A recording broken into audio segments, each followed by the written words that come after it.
আসসালামু আলাইকুম সিনিয়াস ব্লগে তোমাদের স্বাগতম। আজকে আমি চিতই পিঠা বানাবো, তাই বানাবো আমি শাকের চাটনি। তো কি শাকের চাটনি বানাবো ভিডিওটা না দেখলেই বুঝতে পারবা না। তা আমরা গ্রামে এটা বলি শাক পিঠালি, আর শহরে হয়তো দেখলে বলবা যে শাকের আমরা চাটনি বানাইছি, তাই আমি চাটনি বললাম।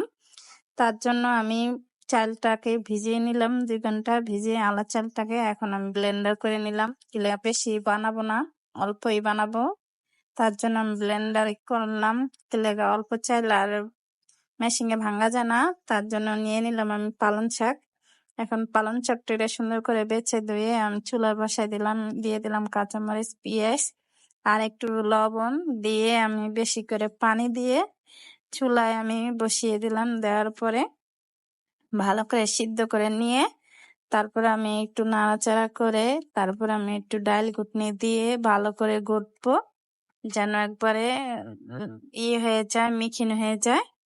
তারপরে মিখিন হয়ে যাওয়ার পরে আমি সুন্দর করে একটু লাড়াচাড়া দিয়ে তারপরে আমি লবণ টবণ সবগুলি আমি দেখবো ঝালটা কিরকম হয়েছে।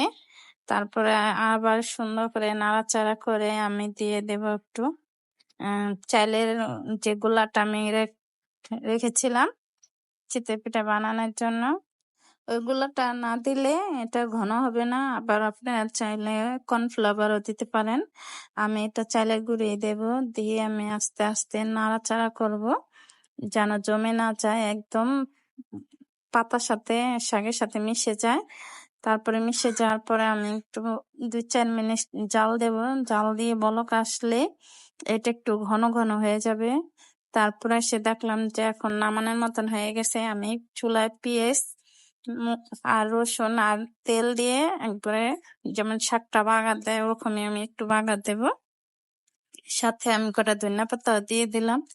ধনিয়া পাতা দিলে একটু ভালো ঘ্রাণ করে। আসলে এটা খেতে খুবই ভালো লাগে।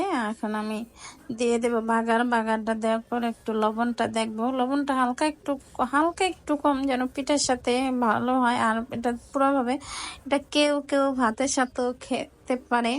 আমরা তো খাই ভাতের সাথেও মাঝে মধ্যে, যে একটু বেশি হয়ে গেলে ভাত সাথেও খাওয়া যায়, মানে এটা যে পেলেই খাওয়া যায়, সব দিয়ে রুটি দিয়েও খাওয়া যায়।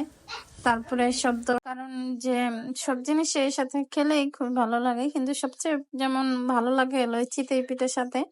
আমরা তো এখানে চিতই পিঠা বানাই, তারপরে 10 গ্রাম যেমন ছাঁচ দিয়ে ছাঁচের পিঠে এটাই সুন্দর হয়। তারপরে যেমন খেতে খুবই ভালো লাগে। যারা খেয়েছো তারা তো জানোই, আর যারা না খাইছো তারা বুঝতেই পারবে না না খাইলে।